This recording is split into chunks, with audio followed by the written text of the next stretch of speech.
সালটা ছিল 2018 সাল। স্থানীয় জনপ্রতিনিধি তথা মন্ত্রী শান্তনা চাকমা নবীনছড়া এলাকার ঢেপাছড়াতে বৌদ্ধ ধর্মাবলম্বীদের এক মন্দিরকে নতুনভাবে দোতলায় পরিণত করার প্রতিশ্রুতি দেওয়া সহ 2 লক্ষ টাকা অনুদানের প্রতিশ্রুতি দিয়েছিলেন।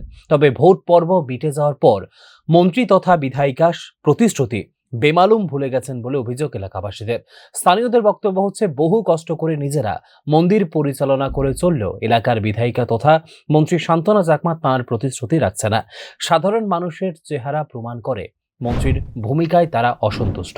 বইয়া এখানে ঠিক আছে, চিন্তা করিও না, আপনার মন্দিরটা আমি দুইতলা করিয়া করিয়া দিন, কিন্তু হে হইতে হে সেগুলা দেখা যায় না, পাত্তাই দেয় না, খোঁজখবর লয় না, এই অবস্থা করিয়া চলতেছি আর কি। এরপরে কইলে 2 লাখ টাকা দিম, তবু এটাইও পাত্তা নাই। আখিটা করবো এখনো মতে কষ্ট বুঝতে করিয়া আমরা চলতেছি আর কি, চালাইতেছি ভিক্ষু। এলাকাবাসীদের বক্তব্য হচ্ছে, তারা ধর্ম নিয়ে রাজনীতি চান না, তারা শুধু চান মন্ত্রী তথা এলাকার জনপ্রতিনিধি মানুষকে দেওয়া প্রতিশ্রুতি পূরণ করুক।